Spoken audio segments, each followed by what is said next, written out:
I am Eugenia Springer, a member of Save Our Chaguaramas Committee.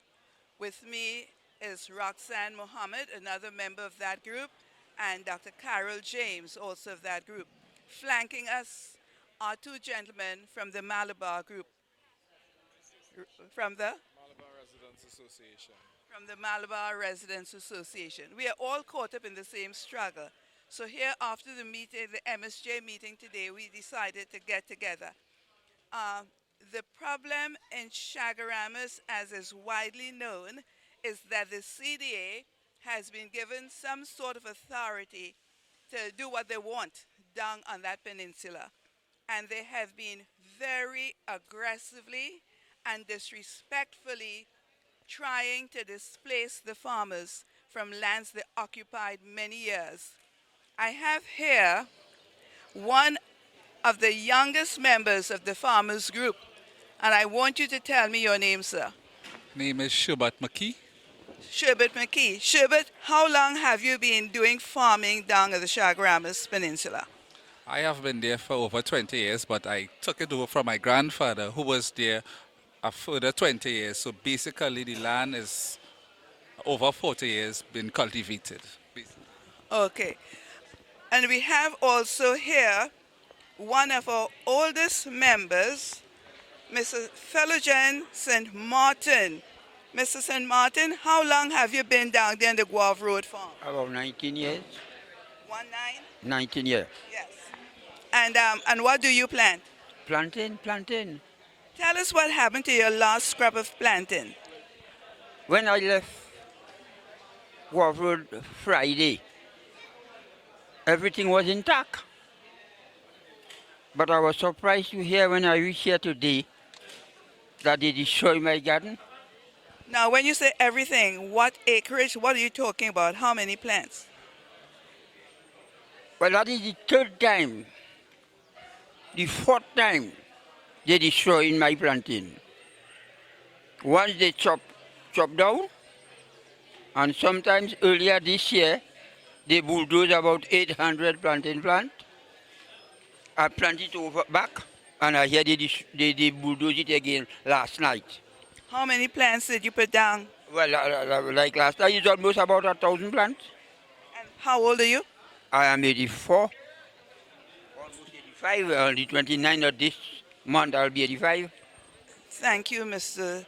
St. Martin. And now we'll talk with Miss Alette. Miss Alette, CDA seem to have focused their gun butts on you. Yes, for the longest while I get problem with the CDA, they lock me up 3 times. They lock me up and cut down my pumpkin, my whole garden, tractor down my garden. Well, Friday morning, well, they stopped me from going in there. So we went up on the mountain and take out pictures and seeing it's about 70,000 pound of pumpkin they really destroy in my own. How do you feel about that? Well, I feel very hurt about it.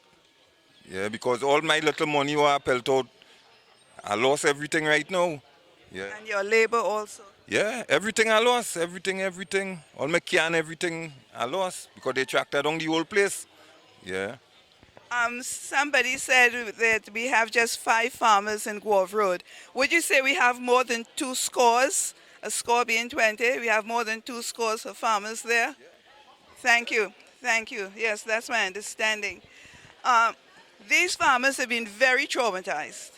The CDA plans to develop a tourist attraction there in Chaguaramas, and they are doing that, I would say illegally, because I'm hearing the law explained by the attorneys, and the law is saying that these people who have occupied this land for so many years, some of them 30, 40, 50 years, that these people have legal rights to the land, and yet they're being intimidated and chased off that land which is theirs, so CDA could run a road through this rich garden place, this rich, fertile. Tell us about this place, Dr. James.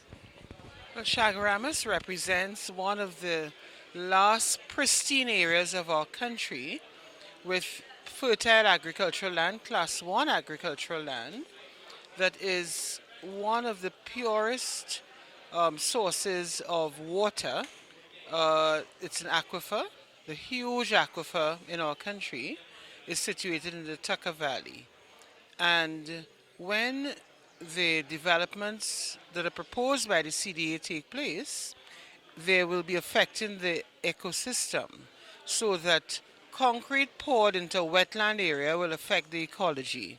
The natural cycle where between the rainy and the dry season, water is recycled in a natural way between the sea, between the forest on the hillsides and the wetlands. That whole area will be disrupted. But what is worst is that the agricultural crops that are being produced provide nourishment for significant portions of our country. When those are destroyed, it means that we've got to import food from elsewhere.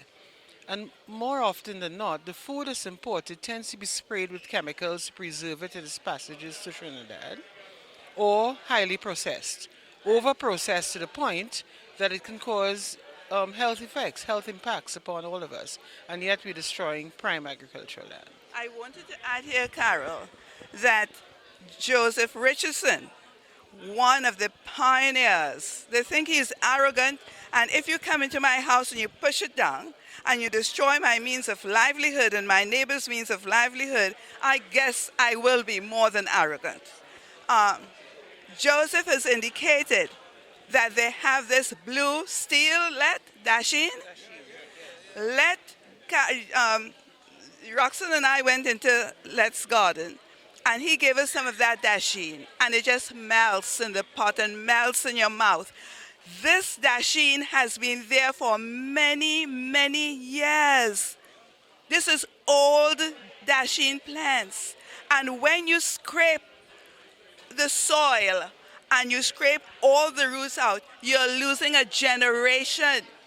You are losing that specific genetic mix that you got in those dasheens there.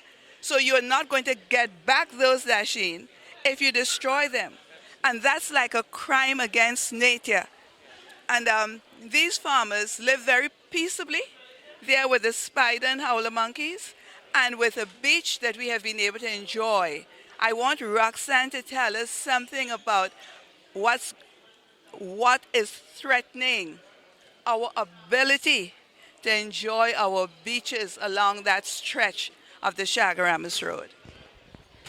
Thank you, Dr. Springer. I think first I want to thank the farmers for continuing to stand in the midst of this abuse and the midst of the attack on their livelihood. What is taking place at present is really economic genocide.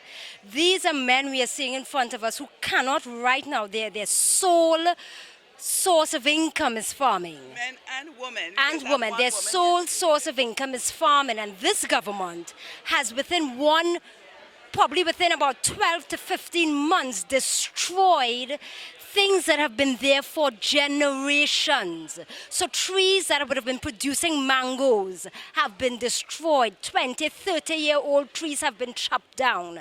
Now, one of the things we are seeing with regards to Shagville Beach and with regards to the development of the CDA, now we are not averse to development. We support development, but development at what cost? When you take public space and turn it over into private use, then you run into problems. You look at the residents of Carenage, you look at the residents of Chaguaramas, those persons who are working class citizens who today will have to pay things like $300 to $1,500 to use Shagville Beach, just to use the beach.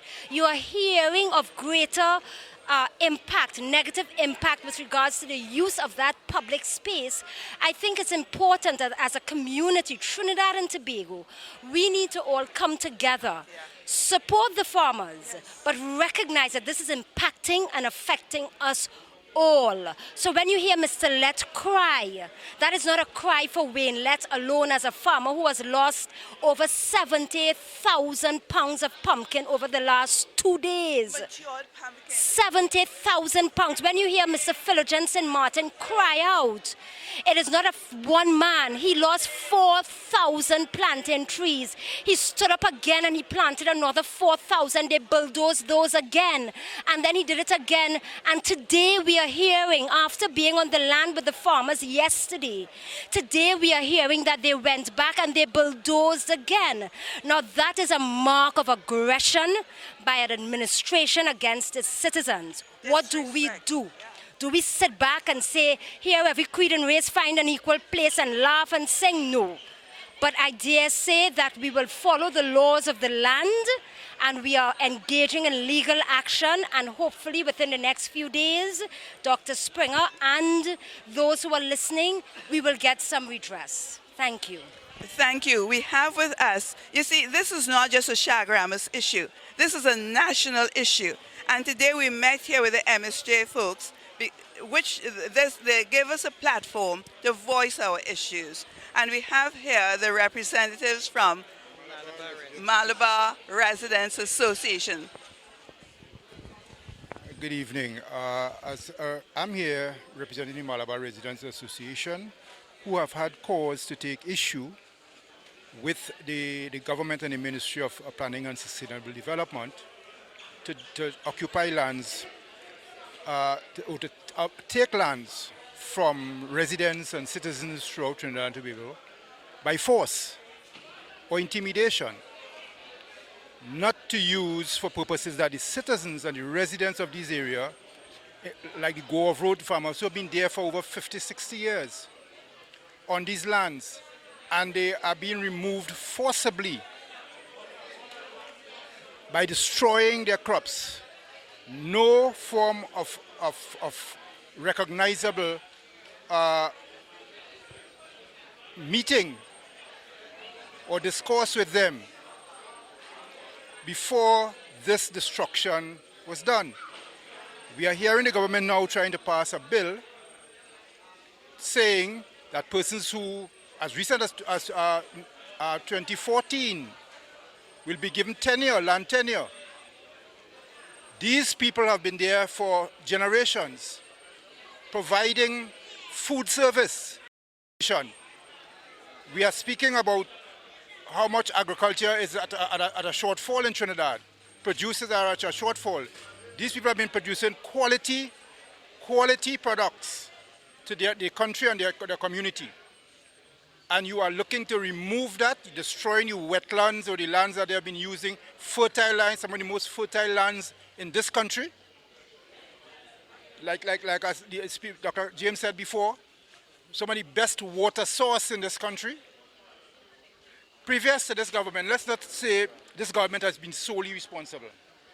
The PNL government before, under Patrick Manning, started the destruction of Chaguaramas, the lands of Chaguaramas, by bringing in farmers from outside of this country to give them land space in Chaguaramas. They destroyed a whole lot of the natural ecology of Chaguaramas to say they're building farms that come in from outside. Those farms have disintegrated. So this doesn't start just under this government. It started under the PNM. So it shows you over time that the total disregard for the people of Chaguaramas who were producing quality things there, because of the fact that they have no real representative. Yes? So we are saying we are in full support of the Guave Road farmers, that they get a just dues to continue their production of food for this country. Thank you so much, so very much. Your partner is going to say just a few words, but before you do, I want you to just scan the faces of these gentlemen in front here. Look at the age of these persons. They have been working the land until they have grown old, and they're still working the land.